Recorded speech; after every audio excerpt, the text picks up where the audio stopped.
welcome to another edition of Crew Travel right here on Yachting International Radio. My name is Rhea. I am your host, and I'm very pleased to welcome my co-host, Lee Harris from ATPI Travel. How are you, Lee? I'm very good, thank you. Yep, sun shining. I'm looking out the window. It looks lovely out there. So it's a good Wednesday today. Nice. Well, I heard from my daughter in Canada this morning, and she was stating that it was minus 20. It's a bit on the nippy side, isn't it?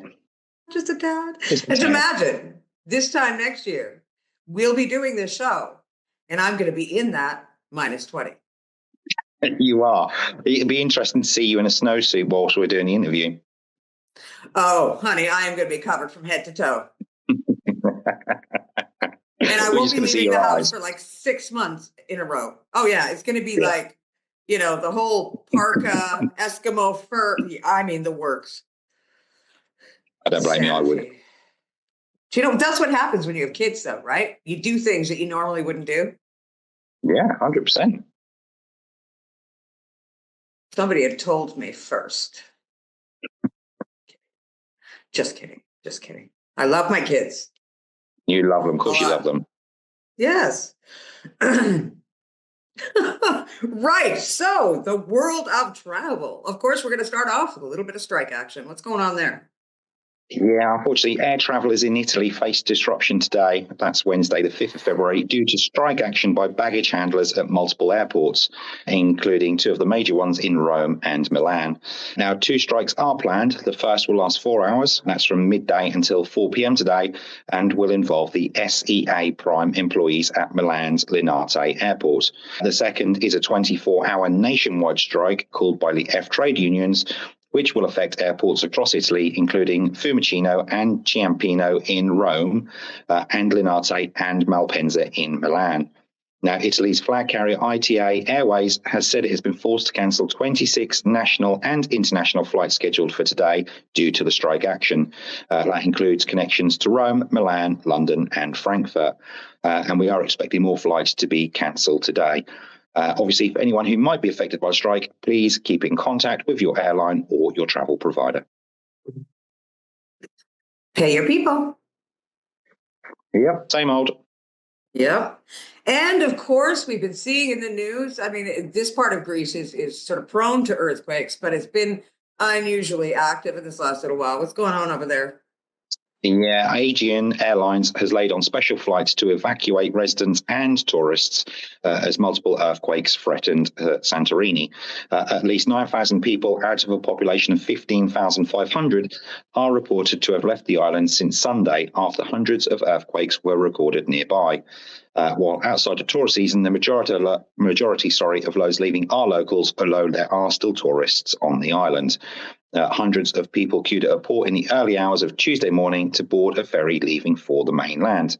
Now, Aegean operated 5 special flights to Athens on Monday, in addition to 4 regular scheduled services, carrying a total of 1,200 passengers. 8 Airbus A330s flights ran on Tuesday, offering 1,400 seats, and at least 2 extra flights to the Greek capital are being employed today, Wednesday.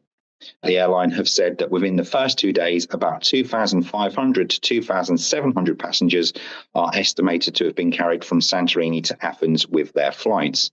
And due to the special circumstances, the aircraft are arriving in Santorini with very few passengers, mainly government officials, while the flights departing from Santorini are at full capacity.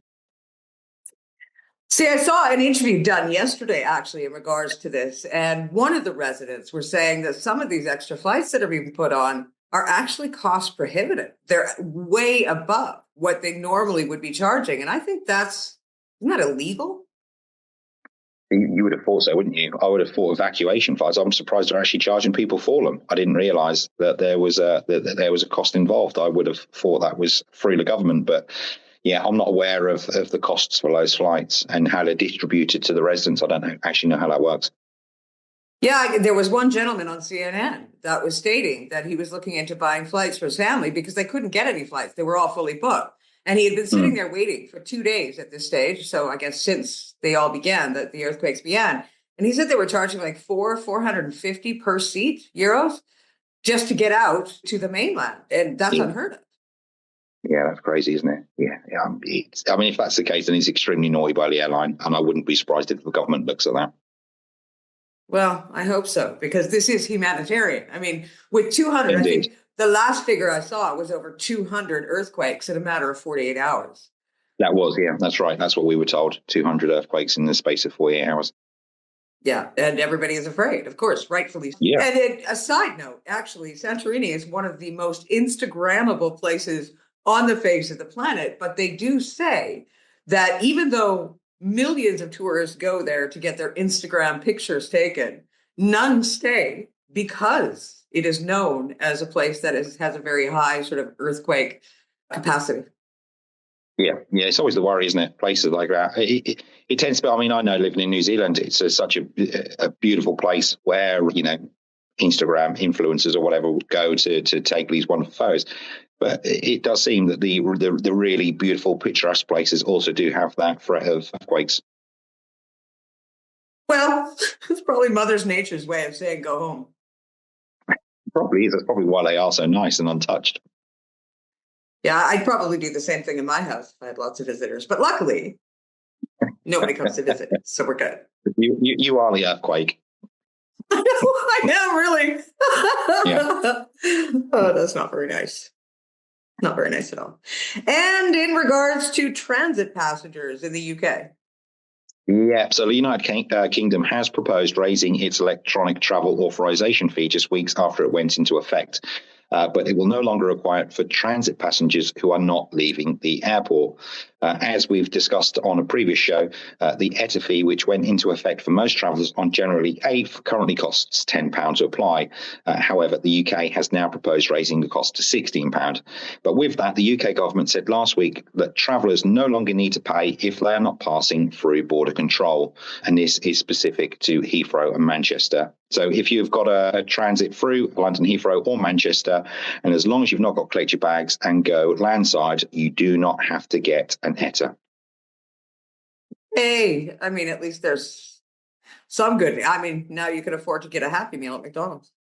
It's interesting. I find it a slightly baffling decision by the UK government, to be honest with you, because if you're travelling through and not staying in the UK, obviously you don't need an ETA to do it. But they're now going to start rising the price to £16 for people who want to travel to the UK. Is it going to affect the amount of tourists you get to the country? I think it probably will, to be honest with you. I think I'll be interested to see the figures for tourists from last year to what it will be for this year. Do you know what though? I mean, it's like everything else. The prices are rising exponentially straight across the board for everything. I mean, from the price of eggs in the US all the way to travel anywhere in the world. It's going up and it's not going to stop. Yeah, exactly right. There's news out of Belfair.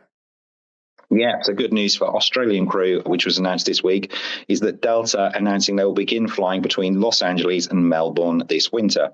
The Thrice weekly service will launch in December, so just in time for the Pacific summer, and be Delta's third Australia route, joining year-round Los Angeles-Sydney and seasonal Los Angeles-Brisbane flights. Delta will operate the route with an Airbus A350 with business, premium economy and economy cabins. And the airline will compete with United and Qantas on the Los Angeles to Melbourne route.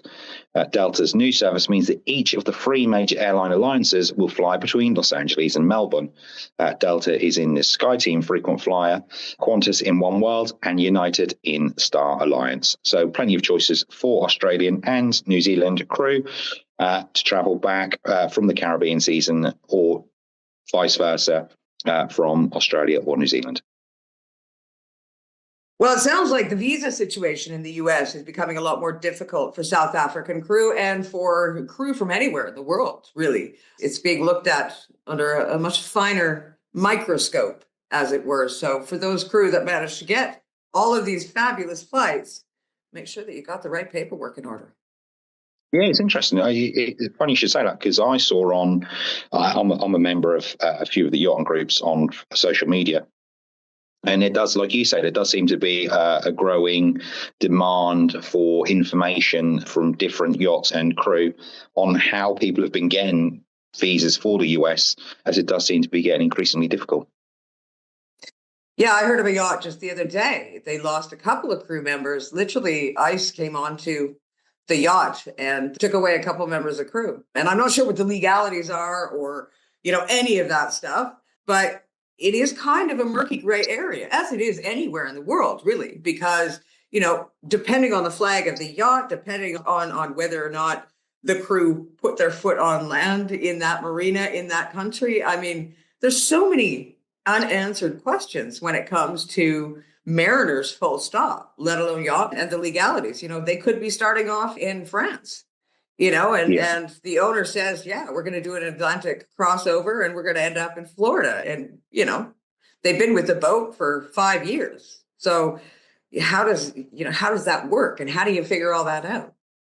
Yeah, it's tricky, isn't it? Like you say, with mariners, it's a very grey area with regards to rules and regulations. But then on top of that, also, you've now got the new administration in the US as well, which I would imagine probably sort of muddies that water even more. But I'd be interested to hear, actually, I mean, if there's anybody listening who has or is at this current time going through the process of getting US visas for their crew, if they want to tell us their experience, what they found that works, what they found that doesn't work, please pass it on to us and we can always address it in a future show. Yeah, for sure. Because, it is a growing concern. And I think that it's something that we really have to investigate because, the last thing you want is from a crew member to be flying, invest all their savings and flying from their country, across the ocean to another country and being assured that they're Yeah. okay and that they've got everything in legal order to be turned away at any border. It doesn't matter where in the Yeah. world. That is an issue. And I would suggest to crew out there, even if we don't have the answers, to definitely check, not just with the people you're dealing with, but somebody else as well. More than one opinion is a good thing. Yeah, 100%. Yeah, you don't want to be taking any risks, especially if you're traveling to work. Yeah. Well, and I have to say, if there's crew out there that has any questions that we are capable of answering, please do send Lee an email because I wouldn't know how to answer you. And of course, we're going to provide all of Lee's information below this interview when it airs. Lee, I want to say thank you once again for your show. Always a pleasure. See you next week. You say that every week and then you miss every second week. So I don't know if I believe you. I'll be here next week. I'm going to make a promise on air now. I'll be here next week. Yeah, you've done that before too, but never. No, I haven't. I mean, I'm not counting. I'm not counting. Right.